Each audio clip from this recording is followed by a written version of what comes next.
सभी साथियों को हर्ष शिकारा की तरफ से राम राम। एक तो भाई आप सभी साथियों को बता देता हूँ, हरियाणा का विनाश होना तय हो चुका है।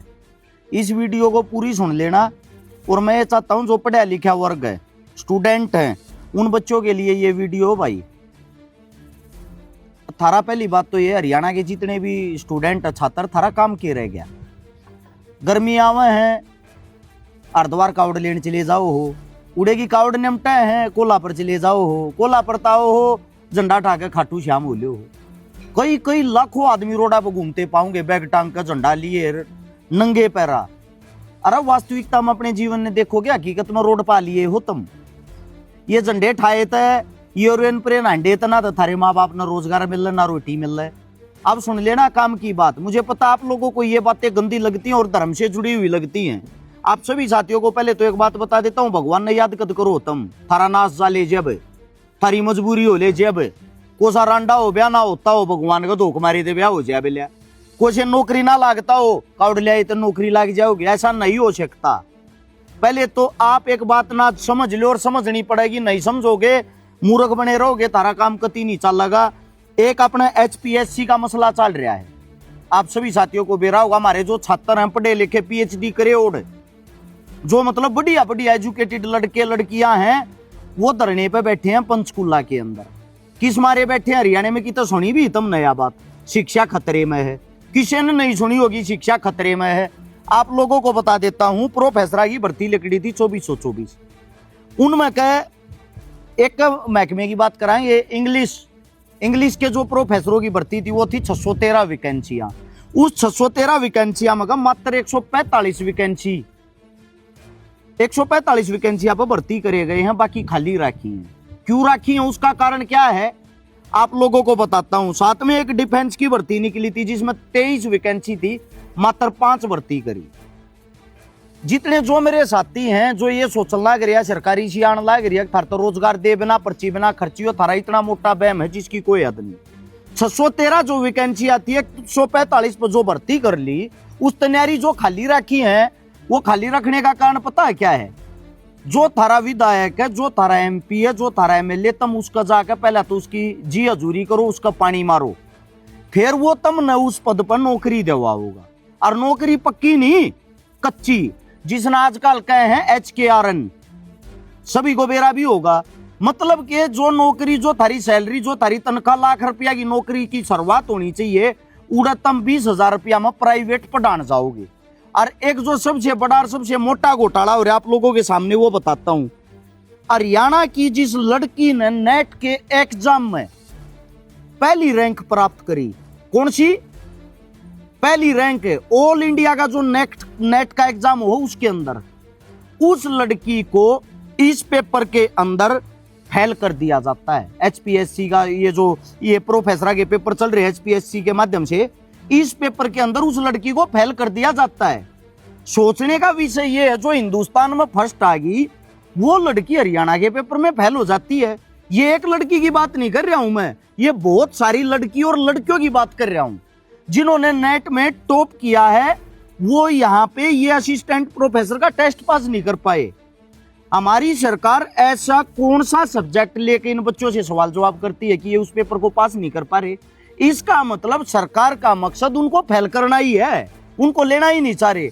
पहली बात तो ये है, रूल ऐसा होना चाहिए, रूल के आधार पर जिसने नेट क्लियर कर लिया उसका टेस्ट ही नहीं होना चाहिए।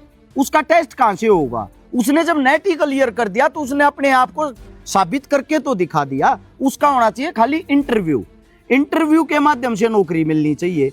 अब जितनी यूनिवर्सिटी कॉलेज हैं उनके अंदर और HKRN वाले बच्चे वे पढ़ाओगे जो मतलब कि इस टेस्ट में फेल हो गए। इसमें एक अनिवार्य चीज कर रखी 35% तो ऊपर बच्चा ने लेने पड़ेंगे, और नेट में फर्स्ट रैंक वाला बच्चा 35% नहीं ले पाया। कमाल की बात नहीं है? सीधम सीधा आप लोगों को देसी भाषा में एक चीज समझाता हूं, जो बच्चे इस टाइम पे इस प्रोटेस्ट में शामिल हो रहे हैं, तम ना लागम वे बेकूफ, अगर मूर्ख हैं, खामखा बैठे हैं। तुम्हारे को ये नहीं पता तुम्हारा भविष्य कहाँ है। इंडिया के अंदर 1 लाख स्कूल बंद कर दिए गए हैं, पता है आप लोगों को? नहीं पता। क्यों? आप लोग ये चाहिए स्कूल बेसिक बंद हो जाए, 1 लाख मंदिर खोल दो, मस्जिद खोल दो, तुम्हारी सोच वहां तक रह गई है जहां तक सरकार तुम्हारे को दिखाती है, जहां तक मीडिया तुम्हारे को दिखाती है। मैं आप लोगों को बताना चाहता हूं, ये एक ऐसी लड़ाई है जिस लड़ाई को स्टूडेंटों ने लड़ना चाहिए। उस लड़ाई पे स्टूडेंटों की हालत बताता हूं क्या हो चुकी है। हर कॉलेज यूनिवर्सिटी के अंदर नशे के अड्डे बन गए हैं, बदमाशी के अड्डे बन गए हैं। एक और नया कंसेप्ट आ गया होली दुल्हन आप लोगों ने देखा होगा। जो कवारी लड़कियां हैं वो जो कार्य मतलब जो त्योहार भाभी के साथ मनाया जाता वो त्योहार उड़ मनाने लग रही है यूनिवर्सिटी कॉलेज में। बूढ़े भी लागते होंगे हम ये बात कहते हुए, लेकिन शर्म और दुर्भाग्य की बात यह है आप हर जगह एक हो जाते हो, अपने रोजगार के लिए क्यों नहीं होते। रोजगार और शिक्षा हरियाणा के अंदर से नहीं इंडिया के अंदर से ही खत्म हो चुकी है। अब आप लोगों के सामने एक चीज और बताता हूं, प्रत्येक स्कूल का अगर आंकड़ा निकालोगे हरियाणा के अंदर लगभग 1 करोड़ रुपए सालाना एक स्कूल का खर्च आता है सरकार की तरफ से। उस 1 करोड़ रुपया में कभी 30 से 40 लाख रुपए हर साल सारा खर्चा निकाल के बच जाते हैं जो स्कूल की बिल्डिंग में लगने चाहिए, वे लगाए नहीं जाते। देश का दुर्भाग्य है, देश के बड़े बड़े जो मंत्री हैं वो स्कूल और हॉस्पिटलों के, प्राइवेट हॉस्पिटलों के और स्कूलों के वेलकम करते हैं, फीता काटते हैं उनका। मतलब कि मैं अभी हाल में देख रहा था हमारे शिक्षा मंत्री साहब एक हॉस्पिटल का, नए प्राइवेट हॉस्पिटल का फीता रिबन काट रहे और उनको बधाइयां दे रहे। मतलब हमारे लिए इससे बड़ा दुर्भाग्य क्या होगा, सरकार को सरकारी चीजें खोलने की बजाय उन पर ताला लाकर प्राइवेट चीजें खोल रही है। अब प्राइवेट स्कूल में बच्चा आम घर का पढ़ ही नहीं सकता। अब जो नौकरियों का विषय, इसमें आम घर का बच्चा तो कभी नौकरी लग ही नहीं सकता। कैसे लगेगा, ना तो उसकी सिफारिश होगी, ना वो नेता मंत्री के पास जा पाएगा, तो नौकरी रोजगार कहां से मिलेगा। आप सभी साथियों को इतना ही कहना चाहता हूं, शिक्षा के लिए आवाज उठाएं और शिक्षा के लिए मैं कुछ एक भाई से आप लोगों को मिलवाता हूं और मैं ये चाहता हूं भाई आप लोगों को थोड़ा डिटेल में बताऊंगा ताकि आप लोगों को पता लग जाए। यहां पर हो आप,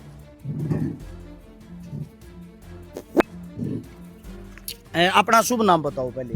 भाई मेरा नाम जसमेर है। जसमेर भाई क्या करते हो, किस चीज का प्रोटेस्ट चल रहा है, हम लोगों को बेवकूफ बना रहे हैं या सच्चाई की लड़ाई लड़ रहे हैं, एक बारी वो बात बताओ। पहले तो मैं जसमेर भाई बता देता हूँ, जसमेर भाई इसी सरगांव से है, जिसके घर में 1 किला तक जमीन की नहीं, जिसके घर में कोई कमाई का साधन नहीं, PhD ये लड़का करने लग रहा है। सिर्फ इसकी माता जी है जो इसकी पढ़ाई का खर्चा कैसे न कैसे दुखी सुखी होकर निकाल के अपने बच्चे को PhD करवाने लग रही है। इस भाई की इतनी उम्मीद टूट गई, इसने जितने लाख रुपए इस पढ़ाई पर लगा लिए, इतने लाख रुपए अगर यो किसी बिजनेस में या रोजगार में लगाता तो शायद आज के टाइम यो कामयाब होता। इसने शिक्षा को अपनाया और शिक्षा को अपनाने के बाद भी इन भाइयों का क्या हाल है एक बार सुनो। भाई ऐसा है जो हर्ष भाई ने पहले बताई कि जो शिक्षा है जो खत्म बिल्कुल हरियाणा से, जो पहले स्कूल खत्म हो गए अब कॉलेजों को खत्म करने की बारी चल रही है। मैंने असिस्टेंट प्रोफेसर का एग्जाम दिया था और मेरे जैसे हजारों बच्चों ने असिस्टेंट प्रोफेसर का एग्जाम दिया था और 35% का क्राइटेरिया जो A-B ग्रुप की HPSC की अलग अलग भर्ती सब में लगा रखा है, उसकी आड़ में बहुत सारी पोस्ट जो है खाली छोड़ दी गई है लगातार। और जो भाई कह रहे हैं कि तारा 35% नहीं आए, ठीक है हम 6 नेट कर रहे हैं कि हम 35% नहीं लेके आए। तो एक सेकंड का नेट क्लियर कर रहे हो आप? मेरा 6 बार नेट क्लियर है। 6 बार नेट क्लियर है। और मेरे से तो हर्ष भाई बहुत गणे पूछे बालक हैं जो 1-1 रैंक ले रहे हैं, JRF हैं, कई बार PhD कर लीजिए ना, IITN है वे भी फेल कर रखे हैं। और आपने बता दिया कि 35% नहीं आए, उसका जो है एक वो दिखाऊं मैं, आपने एक बार देख लियो। अखबार की कटिंग है अभी अगस्त महीने की ही है, ठीक है। और इसमें वाइस चांसलर बैठे थे, महिपाल ढांडा साहब बैठे थे इस मीटिंग में। और इस मीटिंग में क्या होया कि जो PhD स्कॉलर अब पढ़ा रहे हैं वो जो फेल हो गए, यानी कि असिस्टेंट प्रोफेसर की पक्की भर्ती में फेल कर दिए कि तो हमने पक्का तो नहीं लगाएंगे, लेकिन जो वर्कलोड बच गया कॉलेज में बालक तो पढ़ाने पड़ेंगे। तो उन्होंने बोला कि जो PhD स्कॉलर हैं ये पढ़ाओगे। और क्या हम पढ़ाओगे? फ्री में, पैसे नहीं दे रहे, फ्री में पढ़ाओगे। देख लो कितना डाटा हो। दिखाता हूँ एक बारी भाई गौर से देखो, 180 कॉलेजों में, यूनिवर्सिटियों में जो ये बच्चे हैं जो मतलब ये जो फेल हो गए, मतलब सरकार ने फेल कर दिया, तुम पास होने लायक नहीं हो, ये बच्चे इन यूनिवर्सिटी कॉलेज में फ्री में पढ़ाओगे। क्यों हम PhD करा है, इनकी डैडी करा, हाँ करना तो चाहिए हमने रिसर्च, क्यों हम PhD करा, हाँ देश का काम आओ हमारी रिसर्च, ठीक है देश आगे बढ़े विश्वगुरु बने, लेकिन नहीं विश्वगुरु नहीं बनाना, वो तो कहने में है। हम इनकी दिहाड़ी पिटाएं फ्री में, इन्हें पीछे नहीं देने पड़े। यह बात है भाई इस अखबार में, या झूठ नहीं है। और अपॉइंट कर दिए हैं कुरुक्षेत्र यूनिवर्सिटी और MDU में तो कॉलेज बड़का तक और करने शुरू हो गए। बड़ी चीज ये है 150 करोड़ का अपनी आबादी का देश हो गया। 150 करोड़ के अंदर सबसे ज्यादा बच्चे जो हमारे देश के अंदर हैं वो यूथ है। अगर हमारे देश का युवा यूथ, अगर हमारी सरकार एक पढ़ाई पर ध्यान दे ले, हमारे देश के बच्चों को पढ़ाने लग जाए, पूरे विश्व के अंदर जितने भी रिसर्च होते हैं, पूरे विश्व के अंदर जितनी भी प्रतिक्रियाएं होती हैं, उन सभी में हमारे देश का बच्चा कहीं ना कहीं आगे पाओगा अगर उसके अंदर ज्ञान होगा। ज्ञान और विज्ञान का होना बहुत जरूरी है। उन चीजों से वंचित रखती है सरकार। अगर हम पढ़ाई पर काबू कर लेते हैं और पढ़ाई को ऊंचाई पर लेके जाते हैं, पूरे विश्व के अंदर जितनी जो ऊंची ख्याति होती है, ऊंची कुर्सियां होती हैं, ऊंचे पद होते हैं, ऊंचे स्थान होते हैं, उन सब जगह पे जब हमारा लड़का, हमारा बच्चा, हमारा भाई बैठा होगा तो पूरे विश्व में इंडिया पहले नंबर पे होगा ना। लेकिन हमें क्या चाहिए? हमें चाहिए गाय गोबर, धर्म, जाति, मजहब, हिंदू मुसलमान, वोट बैंक, इन चीजों से बाहर ना तो हम जीवन में निकले थे, मेरे हिसाब से निकल भी नहीं पाऊंगे भाई। बिल्कुल भाई, इस हिसाब से बिल्कुल। और युवा साथी हैं जो उन तक यही कह रहा हूँ कि युवा जवानी जिस ओर चलती है ना, जमाना उसी ओर चलता है। ठीक है, जो हर्ष भाई है ये कहते रहो, सुन लिया करो, यह चीज है। ये युवा है ना जो कावड़ में, रीला में और इस चीज में रह गए हैं। कई बार देश की जो आर्थिक, राजनीतिक और सामाजिक जो परिस्थिति है ना, इन पर भी सोच विचार कर लिया करो, देख लिया करो कि देश में चल के रहा है। ये छुटर मुटर मुद्दे ही न छोड़ दिया करो आलतू फालतू के। और जो असल चीज है ना, वो हम क्यों बैठे हैं वहाँ HPSC लेकर, उन चीजों पर ध्यान दो, अपना भविष्य बचा लो। हमारी बात नहीं है, नौकरी की बात नहीं है, यह आने वाले भविष्य की बात है। भाई जितने स्टूडेंट हैं हरियाणा के अंदर या हिंदुस्तान के अंदर लगा लो, उन सबको एक बात बताना चाहता हूँ, जब स्कूल कॉलेज में किसी बालक का रोड़ा हो जाए, 1 मिनट में 500 बालक इकट्ठे कर बिल्कुल कर ले, है ना, एकदम यूनिटी हो जाए फिर वह। अच्छा थारे हक की जो बात है उड़तम 4 आदमी इकट्ठे नहीं होते यार, शर्म की, दुर्भाग्य की बात है। इन बच्चों पे, इनको वहां से प्रोटेस्ट कर रहे थे, पुलिस प्रशासन ने उठा लिया। यार हद की बात है कि ये मतलब शिक्षा को लेके, अपने रोजगार को लेके प्रोटेस्ट करते हैं, उस पर भी प्रशासन उठा लेती। इसका कारण क्या है? इसका कारण आप लोगों को नहीं पता होगा, मैं बता देता हूँ। हर कॉलेज और यूनिवर्सिटी के अंदर जो सबसे ऊंचा पद होता है, उस पे बैठ गए हैं संघ के प्रिय आदमी, संघ के खास आदमी, संघ की विचारधारा के आदमी, जो आप लोगों को 1% भी पसंद नहीं करते। दूसरी बात,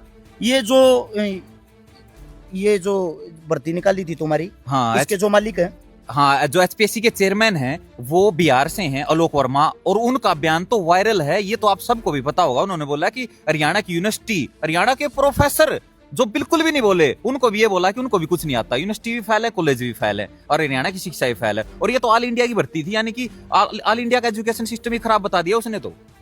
एक बात और बताता हूँ भाई, हरियाणा 2 चीजों के लिए जाना जाओ था, खेल कूद के लिए, शिक्षा के लिए। आप सब चीजों में अब अंतिम स्थान पे गिने जाने लग रहे हो सरकार की नजर में। उसका कारण बता देता हूँ। जो खेल हरियाणा में होने चाहिए, जिस चीज के लिए, खेल के लिए हिंदुस्तान जाना जाओ, तो गुजरात होने लग गए। जो बजट तुमने मिलना चाहिए खेलों में, वो गुजरात मिलने लग गया।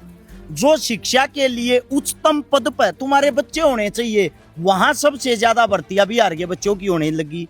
जितने भी तुम्हारे IPS IAS या इनसे उच्चतम लेवल के आदमी हैं, ज्यादातर वहां पे बाहर के आदमियों को लगाया जाने लग गया। यानी कि हरियाणा का जो पूरा कंट्रोल है, वो पूरा कंट्रोल सेंट्रल सरकार से चल रहा, ना कि हरियाणा वासियों से।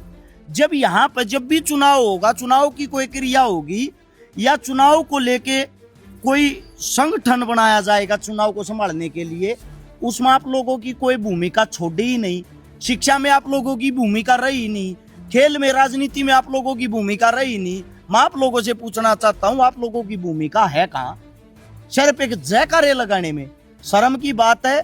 साथ में ये जो भाई प्रोटेस्ट कर रहे हैं, धरने पे बैठे हैं, इन भाइयों का मैं नंबर कमेंट में डालता हूं। उस नंबर पर संपर्क करके हरियाणा के अलग अलग कोने से जितनी कॉलेज, यूनिवर्सिटी, स्कूल में बने हुए संगठन हैं, उन सभी साथियों से गुजारिश करूंगा, भाई शिक्षा तुम्हारा मुद्दा है, रोजगार तुम्हारा मुद्दा है, इस पर तो एक हो जाओ। सरकार एक नहीं होने देगी, क्योंकि सबको पता है अगर तुम पढ़ोगे तो बढ़ोगे तो तर्क वितर्क होगा। इसलिए आप लोगों को मानसिक गुलाम बनाया जा रहा है। आप लोगों से हाथ जोड़ के विनती है, ये लड़ाई तुम्हारी है। हर शिकारा को रोजगार नहीं चाहता, तुमको चाहिए, अपने लिए लड़ो। आप लोगों को वीडियो अच्छी लगी हो तो इसको शेयर जरूर करना। सभी साथियों का धन्यवाद। राम राम, जय हिंद।